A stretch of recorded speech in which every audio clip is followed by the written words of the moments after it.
ကဘာဖလားမှာကွင်းပတ်ပြီးတော့ကာဗွန်တွေရှောက်ဖြန်းနေတဲ့ဖီဘာဥက္ကဋ္ဌဒီတစ်ခါမြောက်အမေရိကကဘာဖလားမှာပွဲကြီးအကောင်းဆုံးလူကဘယ်သူလဲဆိုတာသိပါသလားတခြားလို့တော့မဟုတ်ပါဘူးဖီဘာဥက္ကဋ္ဌ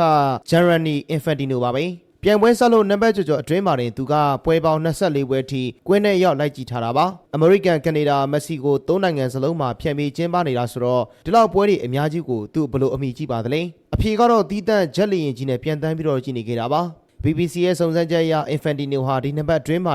လေယာဉ်29ကြိမ်ထိစီးခဲ့ပြီးလေထဲမှာ66နာရီကျော်အချိန်ကုန်ဆုံးကမိုင်ပေါင်း3100ကျော်ခီးနေခဲ့ပါတယ်။တချို့ရက်တွေကိုတရက်ထဲလေယာဉ်3ကြိမ်အောင်စီးခဲ့ပြီး Vancouver ကနေမိုင်ယာမီအထိမိုင်ပေါင်း2800ကျော်ကိုအပြေးလွှားပြန်တန်းခဲ့တာပါ။မင်္ဂလာပါ။မြန်မာချင်းနဲ့ဘောလုံးကစားခြင်းသူများအတွက်ဘော်ဒီဘက်လာပါပြီ။ဒါပေမဲ့ပြဿနာကအဲ့ဒီမှာနေစတာပါပဲ။သူစီးတဲ့ Gastrin ဂျက်လီရင်ကြီးဟာဒီနှစ်ပတ်အတွင်းမှာတင်ကာဗွန်ဒိုင်အောက်ဆိုက်တန်ချိန်916တန်တိထုတ်လုပ်ခဲ့ပါတယ်။ဒါဟာတာမန်လူတယောက်ရဲ့88နှစ်စာဒါမှမဟုတ်လူ88ယောက်စာရဲ့တစ်နှစ်စာကာဗွန်ထုတ်လုပ်မှုနဲ့ညီမျှလို့နေခဲ့တာပါတကယ်တော့ဖီဘာက2030ကျရင်ကာဗွန်ထုတ်လုပ်မှုကို90%လျှော့ချပါမယ်လို့ကမ္ဘာကိုဂတိတွေအထက်ထပ်ပေးထားပြီးကျွန်တော်တို့လည်းကမ္ဘာပြည်အတွက်တာဝန်ယူပါတယ်လို့ဆိုပြီးတော့လေလုံးထွားခဲ့တာပါအခုတော့ပတ်ဝန်းကျင်ထိန်းသိမ်းသမားတွေကဖီဘာဥက္ကဋ္ဌရဲ့လုပ်ရက်ဟာစကားနဲ့လက်တွေ့တလွဲစီဖြစ်နေပြီးခေါင်းဆောင်ကောင်းပြီးသားမှုမရှိဘူးလို့အပြင်းထန်ဝေဖန်နေကြပါတယ်ခမန်းချက်တွေကလည်းဒီနေ့ကမ္ဘာဖလားဟာတမန်ကြောင်တစ်လျှောက်ပတ်ဝန်းကျင်အငြိမ်ညမ်းဆုံးကမ္ဘာဖလားပြင်ပွဲကြီးဖြစ်လာဖို့ကလည်းတေချာသလောက်ရှိနေပါတယ်